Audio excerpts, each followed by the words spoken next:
आपने बहुत खूबसूरत क्वेश्चन किया। मैं आपके व्यूवर्स को टेलर में नहीं है ये बात, ये मेरा सीक्रेट था लाइफ का जो आपसे मैं शेयर करने जा रहा हूँ। आज से पहले किसी ने क्वेश्चन नहीं पूछा। अच्छा, हेलो अस्सलाम वालेकुम जी, आइनो पाखैर आगले कई फ़हालू का हबीबी माय फ्रेंड्स छहाला जिथे पैर उथी खैर। मैं हूँ आपका होस्ट, आपका दोस्त अली असलम।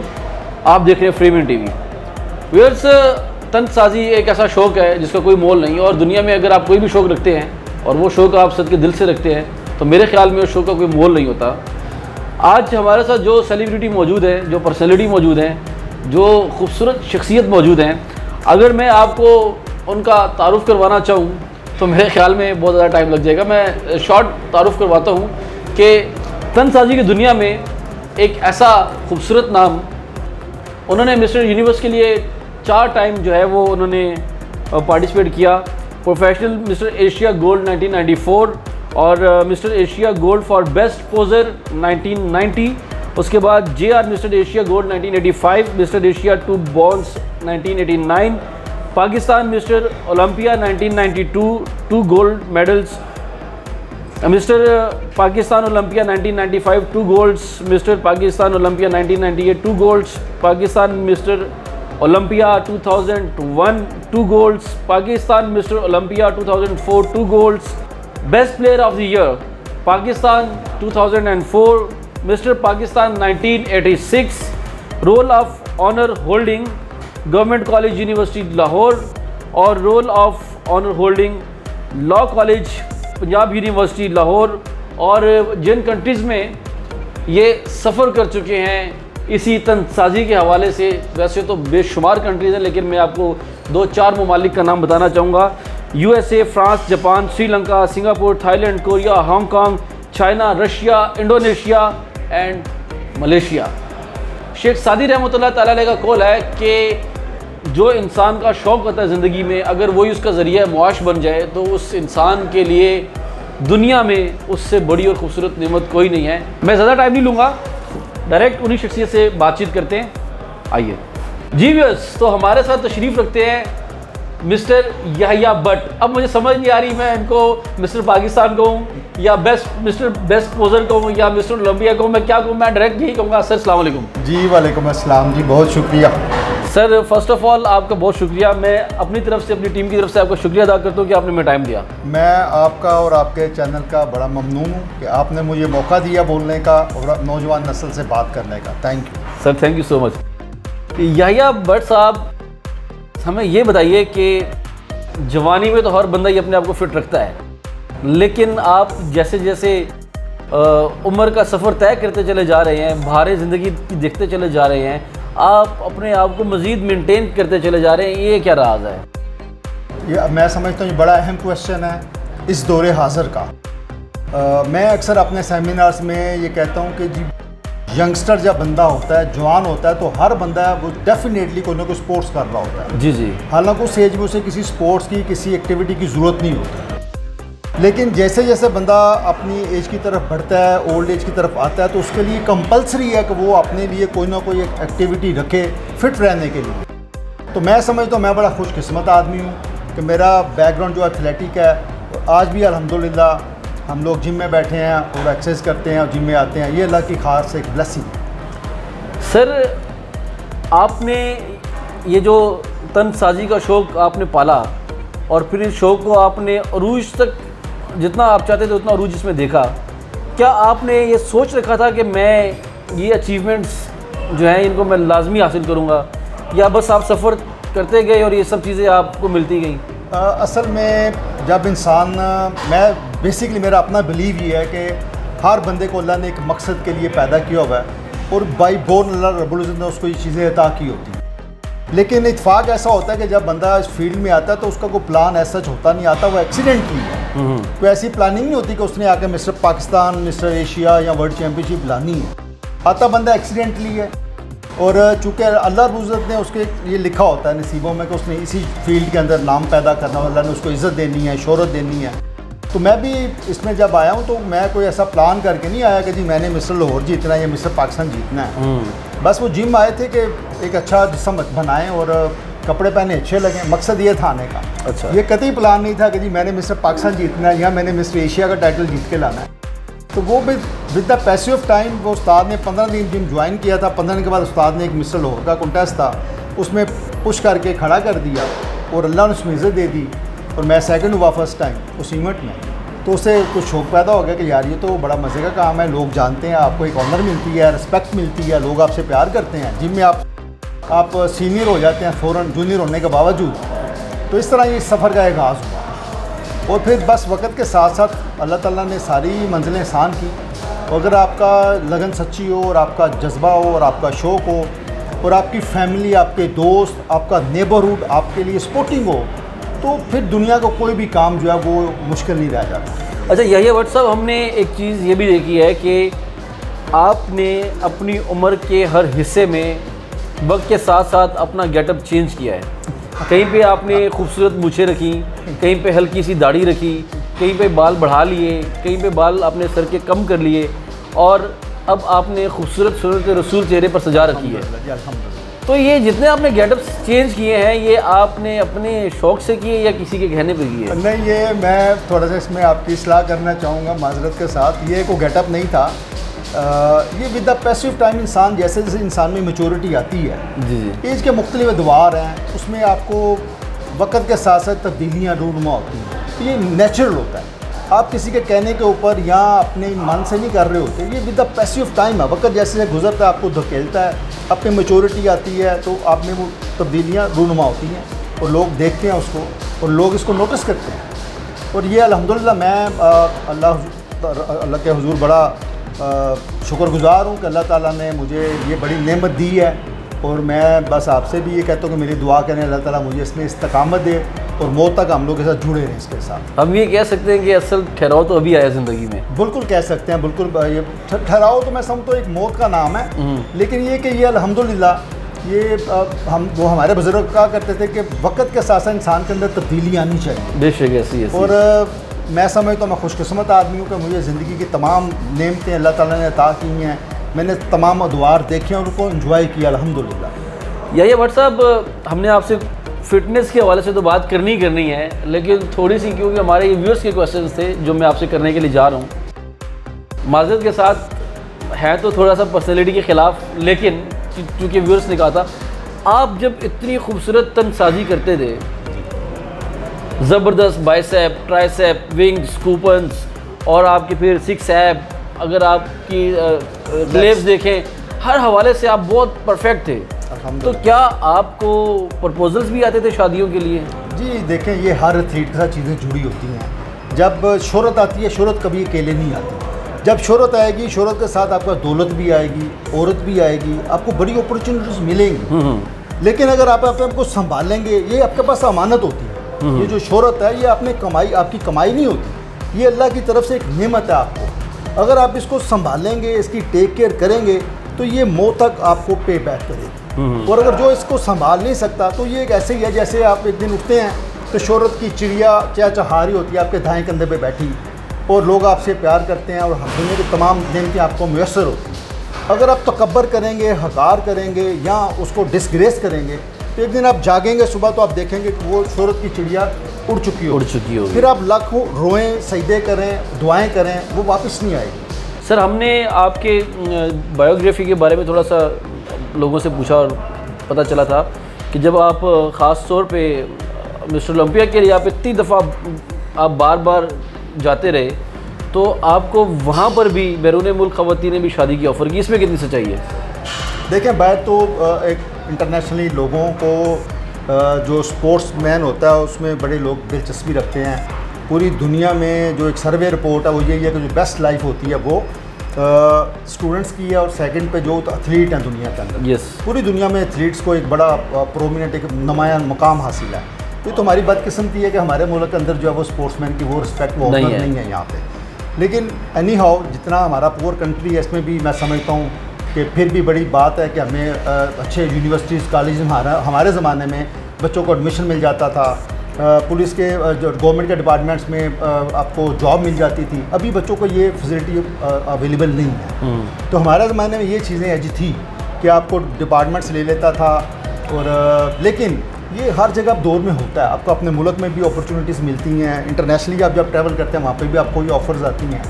लेकिन अल्हम्दुलिल्लाह मेरा शुरू से ये कहा था कि शादी वहाँ करेंगे जहाँ पेरेंट्स चाहेंगे। याह्या साहब, कहा जाता है कि जब इंसान शोहरत की बुलंदियों को छूता है तो वो अपने पुराने दोस्त जो होते हैं, ख़ास तौर पे जो लंगोटिए होते हैं, चड्डी फ्रेंड्स होते हैं, उनको भूलना शुरू कर देता है। तो आप में भी क्या ऐसी आदत पाई गई? नहीं, अल्हम्दुलिल्लाह जी, मैंने आपको पहले अर्ज़ की कि मैं बड़ा खुशकिस्मत आदमी हूँ, बड़ा खुशकिस्मत इंसान हूँ कि मेरे जो शुरू में 4 दोस्त थे आज भी मेरे साथ हैं। आज भी हम अल्हम्दुलिल्लाह उनमें से एक मसूद अजीज़ साहब बैठे हैं आपके सामने, जिनके जिम में हम बैठे डिस्कस कर रहे हैं। मेरे 4 अच्छे दोस्त हैं जो बॉडी बिल्डिंग में मेरे कैरियर स्टार्ट किया था, इकट्ठे एक साथ जिम गए थे, ज्वाइन किया था। सारी ज़िंदगी जितनी इश्यूज़ आते रहे बॉडी बिल्डिंग में, जितनी प्रॉब्लम्स आती रहीं, जितनी कॉम्प्लिकेशंस आती रहीं, हम चारों बैठ के उसको डिस्कस किया करते थे और इसका सलूशन अल्लाह ताला फिर हमें अता करता था। याह्या भट्ट साहब, हर दूसरे घर की ये कहानी है कि शोहर जो है वो अपनी अहलिया से डरता है। तो आप इतनी खूबसूरत तनसाजी, मिस्टर ओलंपिया, मिस्टर पाकिस्तान, तो आप भी क्या अपनी अहलिया से डरते हैं? आपने बहुत खूबसूरत क्वेश्चन किया है। मैं आपके व्यूवर्स को टेलर में नहीं है ये बात, ये मेरा सीक्रेट था लाइफ का जो आपसे मैं शेयर करने जा रहा हूँ। आज से पहले किसी ने क्वेश्चन नहीं पूछा। अच्छा। मेरा 40 साल का कैरियर है बॉडी बिल्डिंग का, मैंने 40 साल इसमें गुजारे, कभी किसी ने से ये क्वेश्चन नहीं पूछा। ये बड़ा दिलचस्प क्वेश्चन है। इस हवाले से मैंने 5 मिस्टर ओलंपिया जीते हैं, मैंने प्रोफेशनल मिस्टर एशिया 4 मेरी वर्ल्ड चैम्पियनशिपें हैं। आपको ये जान के और आपके व्यूअर्स को जान के बड़ी हैरत होगी कि तमाम इवेंट्स मैंने अपनी शादी के बाद जीते हैं। और ये मुमकिन नहीं था कि अगर मेरी वाइफ मेरे साथ इतनी मोहब्बत, इतना प्यार ना करती होती तो ये मुमकिन नहीं था। सर, कभी ऐसा हुआ कि याह्या भट्ट साहब ने तन्हाई में बैठकर ये कहा हो कि आज याह्या भट्ट की जेब में पैसे नहीं हैं? देखें, मैं अपना अल्लाह रब्बुल का बड़ा शुक्रगुज़ार हूँ और मुझे खुशकिस्मत शख्स हूँ दुनिया का।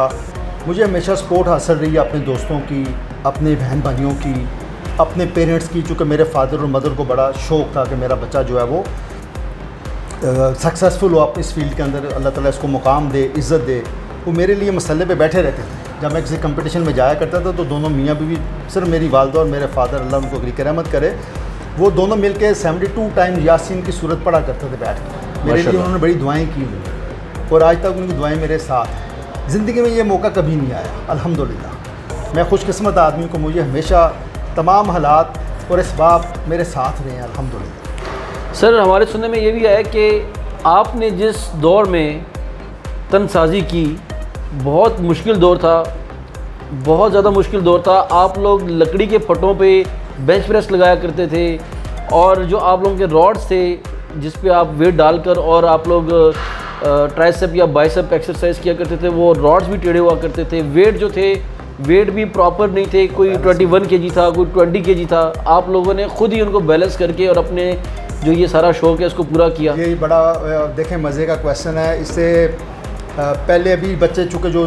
यंगस्टर हमारी नौजवान नस्ल है, उनको आज एयर कंडीशन जिम्स अवेलेबल हैं और फिर भी वो बातें करते थकते नहीं हैं। उनके पास इंपोर्टेड इक्विपमेंट लगे हुए हैं, उनके पास बड़े रबड़ फ्लोर हैं, ज़बरदस्त किस्म के, बड़े हाइजीनिक जिम्स में वो एक्सरसाइज कर रहे हैं। मैं अक्सर अपने इंटरव्यूज़ में कहता हूँ कि हम लोग पत्थर के ज़माने के बॉडी बिल्डर हैं।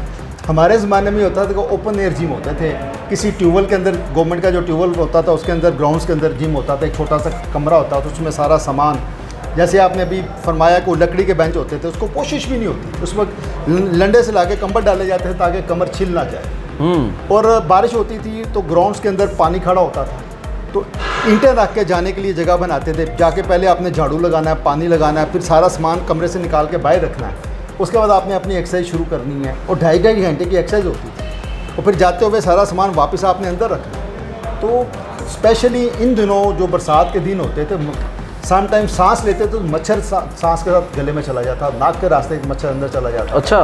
तो हम लोगों के लिए तो बड़ी बारिश होती थी, छुट्टी हो जाती थी, बड़ा मुश्किल होता था। कमरे के अंदर जब घुस के, हमने छोटा सा कमरा होता था, उसी के अंदर जाके 2-2 बंदों ने एक्सरसाइज करनी है। तो अभी तो मैं समझता हूँ कि बच्चों को बड़ा, हम पत्थर के ज़माने के लोग थे, अभी तो बच्चे जो हैं मॉडर्न हैं। हमारे ज़माने में कोई नॉलेज अवेलेबल नहीं था। अभी तो एक क्लिक के ऊपर पूरी दुनिया आपके सामने है, इंटरनेट का ज़माना है और हर वो बच्चे के पास आईफोन है, वो आप इजीली कुछ चीज़ चाहें गूगल पे सर्च कर लें।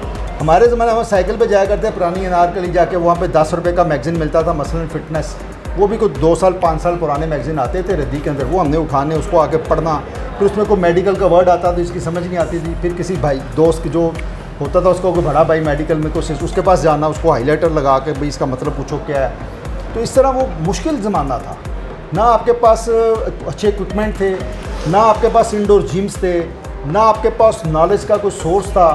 वही पुराने उस्ताद थे जो बेचारे अब सनसियर बहुत थे, मुखलिस थे उस ज़माने में उस्ताद, और बड़ी उनको मोहब्बत होती थी अपने स्टूडेंट से। उनके लिए वो नमाज़ों में दुआ भी किया करते थे, और वज़ू करके हमें, मेरे जो उस्ताद थे वज़ू करके हमें एक्सरसाइज कराया करते थे उस ज़माने में। तो बच्चों से बड़ी मोहब्बत रखते थे, लालच कोई नहीं था उस्तादों के अंदर। आज जो है वो प्रोफेशनलिज्म ज़्यादा है।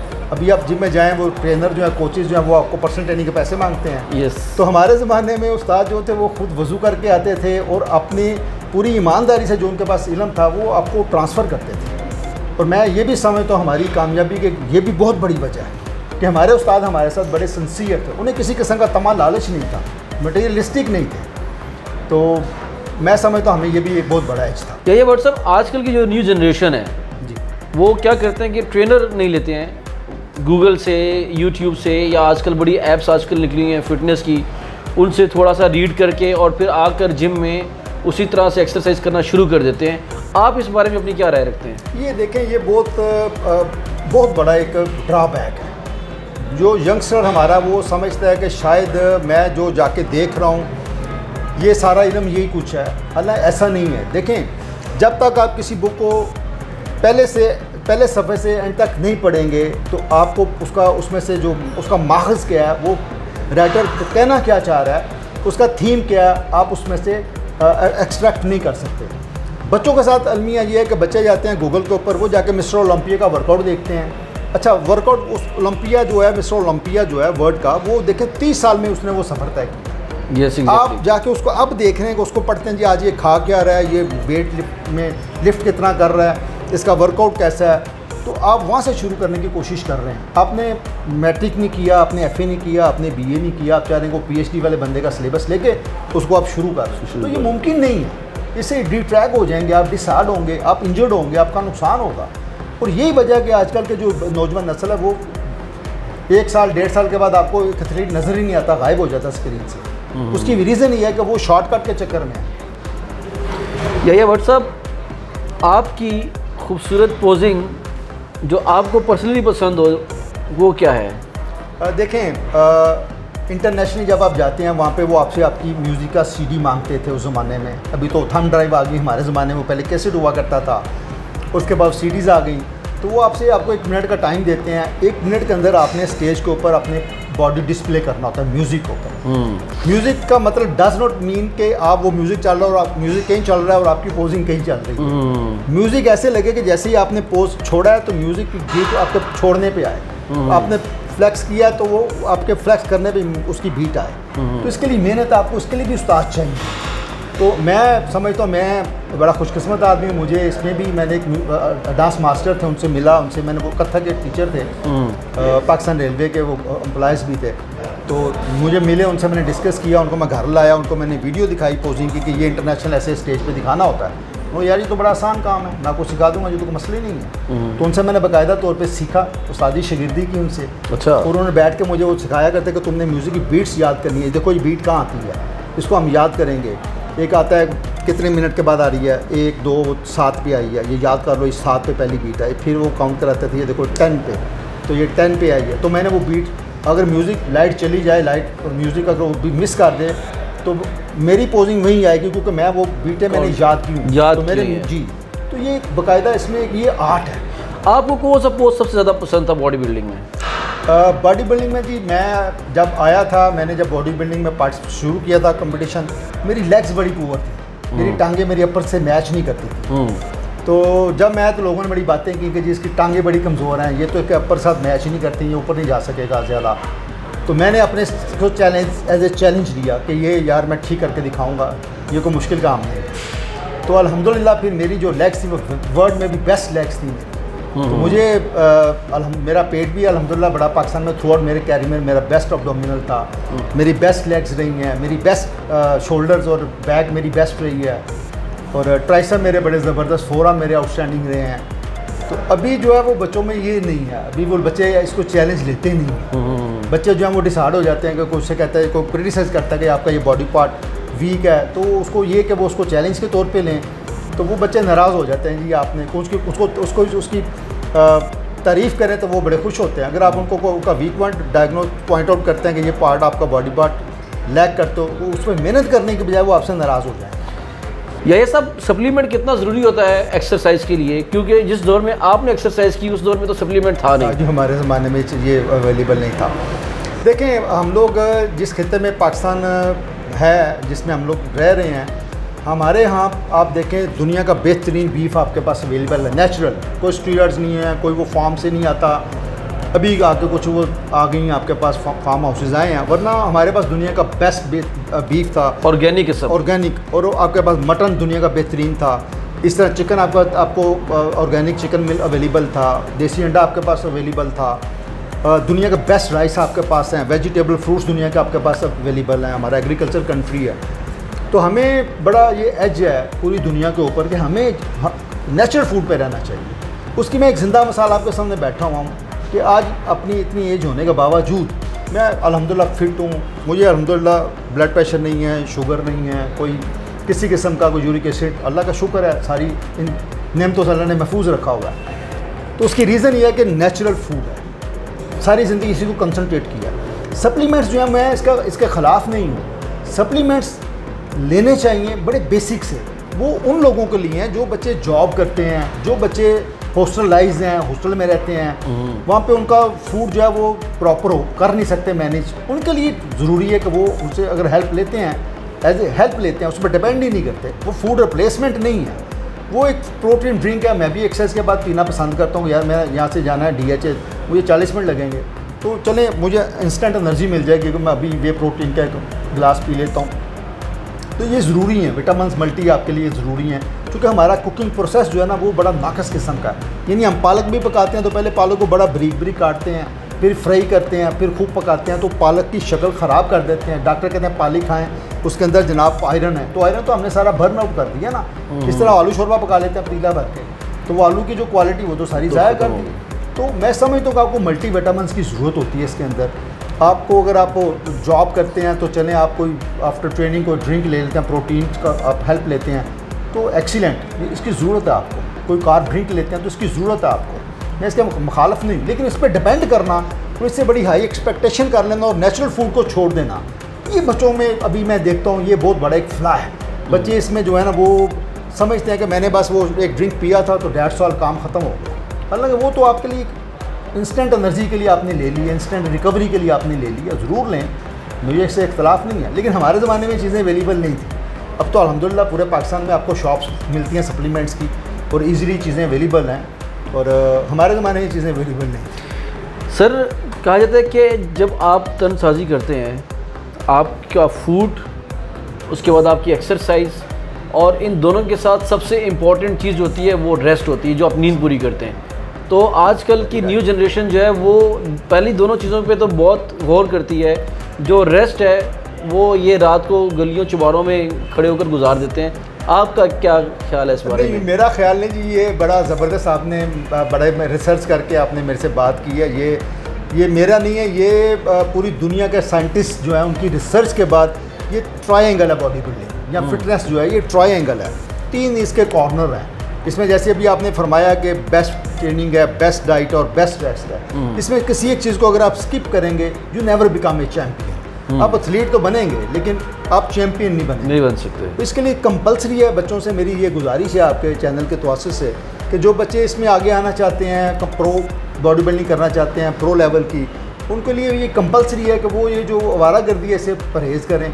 इसको समझें कि जब आपने फूड खाया तो फूड आपके बॉडी का तभी हिस्सा बनेगा जब आप डीप स्लीप लेंगे। तो ये बड़ा कंपलसरी है, ये तीनों, ये ट्रायंगल आपको पूरा करना है 10 टास्क। अगर ये कंप्लीट करेंगे तो then you can achieve your goal easily. Sir आप हमारे लिए इतना बड़ा सासा हैं, हमारा फ़ख्र है। आपने पाकिस्तान को उस दौर में प्रेजेंट किया जब हम पाकिस्तान में क्या दुनिया में भी नहीं थे, क्योंकि हम तो आए नहीं थे। आपकी जो लाइफ है वो 80s से भी पहले की स्टार्ट हो रही है। और मैं ये आपसे पर्सनली पूछना चाहूँगा कि इस सिचुएशन में जब हमारे पास इतने टैलेंटेड लोग हैं, इतना ऑर्गेनिक फूड है, सब कुछ है, तो गवर्नमेंट को क्या करना चाहिए? प्लेटफॉर्म्स बनाने चाहिए, क्या करना चाहिए? ये बड़ा अहम क्वेश्चन है जी। देखें, मैं आपको यकीन दिलाता हूँ कि मैंने अपने 40 साल कैरियर में लोगों को, बड़े अच्छे एथलीट्स को स्पॉइल होते देखा है। और उसकी रीज़न क्या है कि हमारे पूरे पाकिस्तान के अंदर कोई ऐसी हैचरी, कोई ऐसा इंस्टीट्यूट गवर्नमेंट लेवल का नहीं है। फॉर एग्ज़ाम्पल, अगर आप चाहते हैं जी मैं आज पंजाब स्पोर्ट्स बोर्ड के बाद, या आप चाहते हैं जी मैं पाकिस्तान स्पोर्ट्स बोर्ड के पास जाऊं और उन्हें कहूं जी कि कोई या भट्ट के नाम का एक पाकिस्तानी था जिसने प्रोफेशनल मिस्टर एशिया जीता, एशिया का सबसे बड़ा एजाज़ जीत के लाया है। हम चाहते हैं कि यार उसके जो उसका रिकॉर्ड है, वो कैसे ट्रेनिंग करता था, उसकी डाइट प्लान क्या थे, उसने कब कब अचीवमेंट्स की थी, उसका कोई वहाँ पर रिकॉर्ड पड़ा, उनके पास कोई सीडीज़ पड़ी हों, उनके पास कोई रिकॉर्ड, कोई ब्लैक एंड वाइट में कोई चीज़ पड़ी हो, कोई इन राइटिंग कोई चीज़ पड़ी हो, तो आपको नहीं मिलेगी अनफॉर्चुनेटली। यस। और यही वजह है कि जो न्यू कमर्स आते हैं वो बच्चे जानना चाहते हैं कि यार जी मेरे से पहले एक बंदा मिस्टर एशिया था, वो क्या खाता था, उसके लिफ्टिंग वेट क्या थे, उसकी ईटिंग हैबिट्स क्या थी, उसकी लाइक डिसलाइक्स क्या थी, और उसके स्लीपिंग आवर्स क्या थे, किस जिम में करता था, उसका पहला उस्ताद कौन था, दूसरा उस्ताद कौन था, और उसने क्या क्या अचीवमेंट्स हैं उसकी। तो वो यहाँ पे सीना गज़ट है। जो बंदा जाता है, मौत जिसकी मौत आती है, मैं अपने साथ ही अपना एलन कब्र में लेकर चला जाऊँगा। लोगों तक ये ट्रांसफ़र नहीं हो सकेगा। हर बंदा मेरे तक नहीं पहुँच सकता, मुश्किल है। मैं हर बंदे को सिखा भी नहीं सकता। कितने लोगों को मैं पर्सनली गाइड कर सकता हूँ। तो बदकिस्मती ये है कि हमारे पास जो पाकिस्तान स्पोर्ट्स बोर्ड है या पंजाब स्पोर्ट्स बोर्ड है, वो तो बेचारे अपने जगह पहले ही काम नहीं कर रहे, और उस पर आप मज़ीद उन पर एक्सपेक्ट करें कि वो लोगों का रैकेट लें, एथलीट्स का। सिर्फ मैं बॉडी बिल्डिंग की बात नहीं कर रहा, मैं हॉकी की बात कर रहा हूँ। मैं इसी तरह जितनी आपकी अरेंज स्पोर्ट्स है, पावर लिफ्टिंग है, वेट लिफ्टिंग है, तो उनके पास किसी किस्म का कोई रैकेट नहीं है वहाँ। मासो शायद चंद नाम उन्हें ज़बानी याद होंगे कि फलां सन में फलाना हमारा लड़का गोल्ड हुआ, तो जो प्रोमिनेंट बिल्कुल स्क्वाश है हमारा, जैसे स्क्वाश है हमारे लिए स्क्वाश जो था वो समझ लें कि डायमंड था हमारे लिए। बिल्कुल डायमंड था, आपका क्राउन था, आपके लिए आपकी पहचान थी पूरी दुनिया के अंदर। तो ये बदकिस्मती रही है कि गवर्नमेंट के जो इदारे हैं उन्होंने अपने से का काम नहीं किया, सॉरी टू से। ये देखें, जो जिम्स हैं, ये प्राइवेट सेक्टर ने ये फैसिलिटी, जो हेल्थ फैसिलिटी है, ये गवर्नमेंट का काम था कि गवर्नमेंट लोगों को डोर स्टेप पे एक एक जिम दे। तो गवर्नमेंट ने आप कहीं आपको नज़र नहीं खड़ी नज़र आती। चले हमने मान लिया कि गवर्नमेंट जो है इसमें हमारा गरीब मुल्क है, ये नहीं ये फैसिलिटी प्रोवाइड कर सकते, तो प्राइवेट सेक्टर आगे आया। प्राइवेट सेक्टर ने आके इसको ये फैसिलिटी लोगों को प्रोवाइड की। ठीक है, उन्होंने इन्वेस्टमेंट की है, वो फ़ीस लेते हैं, लेकिन मैं फिर भी समझता हूँ ये बहुत बड़ा वो जहाद कर रहे हैं कि इस ज़माने में बच्चों को नारकोटिक से निकाल के, लोगों को शीशा से निकाल के, स्नूकर के जुए खाने के अड्डों से निकाल के बच्चों को जिम्स की तरफ ला रहे हैं। तो गवर्नमेंट को इनको जो है वो कुछ देना चाहिए, सब्सिडीज़ देनी चाहिए, इनको कोई बेनिफिट्स देने चाहिए ताकि ये बड़े पैमाने पे ये इसको लॉन्च कर सकें, प्राइवेट सेक्टर जो है। सर, हमारे ज़रा ये कहते हैं कि आपने अपनी जवानी में अपनी हथेली जो है वो किसी के रुखसार पर रसीद कर दी थी, यानी कि किसी को मारा था।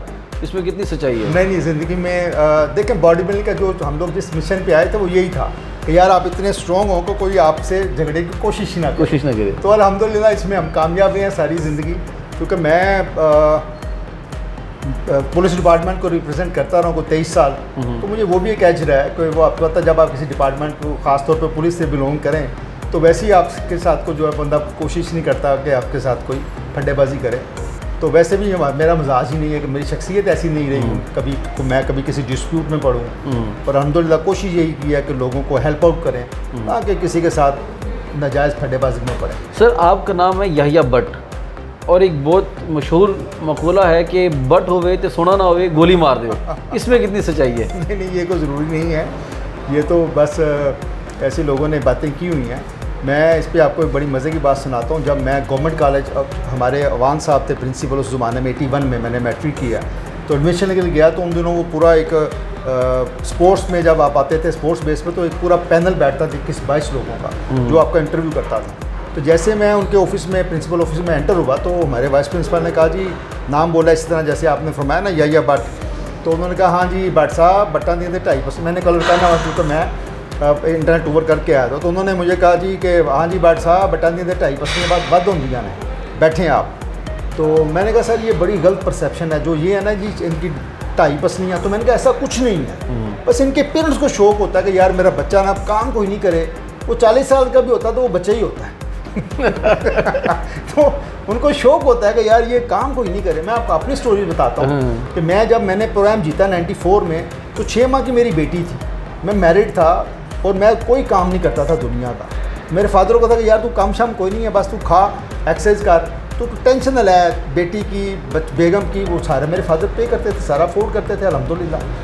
तो मैंने पहली बार को बताया कि मैंने सारे major contest 5 mister Olympia, 4 world championship में हैं, 3-4 मिस्टर एशिया में पार्टिसिपेट किया, सारे शादी के बाद किए। और मेरी बेटी थी 94 में 6 मंथ की। तो वो ये फजूल सी चीज़ें यहाँ पे हमारे, वो चूँकि बड़ा ऑर्थोडिक्स किस्म के आइडियाज़ हैं लोगों के, शादी के बाद बॉडी बिल्डिंग ख़त्म हो जाती है और स्पोर्ट्स तबाह हो जाती है। इंटरनेशनली आप देखें उठा के जितने दुनिया के वर्ल्ड रिनाउंड एथलीट्स हैं, फेमस एथलीट हैं, ये ऑल आर मैरिड, उनके बच्चे हैं, बीवी हैं, वो अच्छी अपना घरेलू ज़िंदगी गुजार रहे हैं और साथ साथ इन द अदर हैंड वो स्पोर्ट्स भी कर रहे हैं। सर आप भी एक चुस्त और चौबंद एथलीट हैं और हमारे प्राइम मिनिस्टर साहब मिस्टर इमरान खान साहब वो भी क्रिकेटर हैं, स्पोर्ट्समैन हैं, एथलीट हैं, आज भी वो एक्सरसाइज करते हैं। तो एक एथलीट की तरफ से एक एथलीट के लिए क्या मैसेज होता है, ज़रा हम सुनना चाहते हैं। देखें जी, जो छोटे एथलीट होते हैं वो अपने बड़ों से हमेशा शफ़क़त का, मोहब्बत का तोक़ो रखते हैं, उनकी तरफ से काइंडनेस की तोक़ो रखते हैं। उन बड़ों की तरफ से वो ये एक्सपेक्ट कर रहे होते हैं कि यार ये हमारी जो स्पोर्ट्स बरादरी है इसकी वेलफेयर के लिए काम करेंगे। और इससे चूँकि इससे ख़ुद गुजरों में इन सारे प्रोसेस से गुज़र के यहाँ तक पहुँचे हैं, और उन्होंने ये नहीं है कोई डोमेस्टिक लेवल की खेली है, उन्होंने इंटरनेशनल लेवल की स्पोर्ट्स की है, खुद स्पोर्ट्समैन रहे हैं और वर्ल्ड रिनाउंड एथलीट रहे हैं। और पूरी दुनिया में एक उनकी अपनी पहचान है क्रिकेट के हवाले से। तो तमाम जो स्पोर्ट्स बरादरी, इसकी बड़ी हाई एक्सपेक्टेशन है, ट्रस्ट मी, तमाम स्पोर्ट्स बरादरी की, चाहे हम आयरन स्पोर्ट्स से हैं, हमारी बड़ी हाई एक्सपेक्टेशन है इनसे कि यार ये स्पोर्ट्स की वेलफेयर के लिए, स्पोर्ट्स की ग्रूमिंग के लिए कुछ तो ऐसा करके जाएं कि आने वाली नस्ल जो है इनको याद रखे स्पोर्ट्स के हवाले से। ये मुझे नहीं पता पॉलिटिक्स का, हमें नहीं पता ये क्या कर रहे हैं, किधर जा रहा है, लेकिन देखें ये इनसे हमारी ये बड़ी हाई एक्सपेक्टेशन है कि ये स्पोर्ट्स के लिए, तमाम स्पोर्ट्स के लिए, अपनी स्पोर्ट्स के लिए नहीं, हालांकि इनका अपनी क्रिकेट का बेड़ा गर्क हो गया इनके दौर में, तो ये वो नहीं ठीक कर पा रहे। तो इनसे हमारी बड़ी, अभी भी स्टिल इनके पास 3 साल हैं और हमारी बड़ी इनसे हैं तोक़ुआत हैं कि ये चले 2 साल में नहीं किया, अगले 3 साल में कम से कम ये कुछ ऐसा करके जाएं। देखिए हम लोगों ने अपना टाइम गुजार लिया है, लेकिन एथलीट जो होता है ना उसको फ़िक्र ये होता है कि यार जो मेरी नई नस्ल है ना, कम से कम मैं अपना जो मेरे पास इल्म है, जो मैंने अचीव किया है, मैं उनके शेयर करके जाऊँ। तो शेयर आप ये नहीं है कि आप 2-4 इंटरव्यूज़ में आप लोगों को अपना ट्रांसफ़र नॉलेज कर देंगे या 2-4 सेमिनार्स में आप अपना नॉलेज ट्रांसफ़र, जब तक गवर्नमेंट आगे नहीं आएगी आप अपना नॉलेज बच्चों तक नहीं पहुँचा सकते। सर मैं कोई भी एक नाम लूँगा और आपने एक ही लाइन उनके लिए बोलनी है। जनाब नवाज शरीफ साहब। नवाज शरीफ साहब great personality, great leader. Shahbaz Sharif साहब गुड एडमिनिस्ट्रेटर। और जनाब शेख रशीद साहब। शेख रशीद साहब मैं कहूँगा कि मंजे हुए पॉलिटिशियन हैं। जरदारी साहब। जरदारी साहब को भी आप कह सकते हैं कि वाहिद पॉलिटिशियन है जिन्होंने 5 साल पूरे किए हैं आपने। बिलावल। बिलावल मैं समझता न्यू कमर है, इसे वक्त टाइम लगेगा। Newcomer. What's about Van Damme. Van Damme world famous actor भी है, एथलीट भी है। Ronnie also famous. What's about Arnold. Arnold तो आपको पता है लेजेंड बॉडी बिल्डर है दुनिया में। What's about Hamza Shehbaz. Hamza Shehbaz future मैं समझता हूँ प्राइम मिनिस्टर है।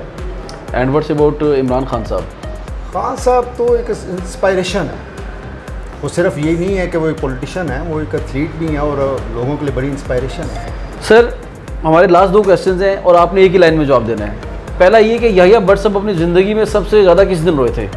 किस दिन रोया था जी, ये बड़ा पर्सनल सा क्वेश्चन है।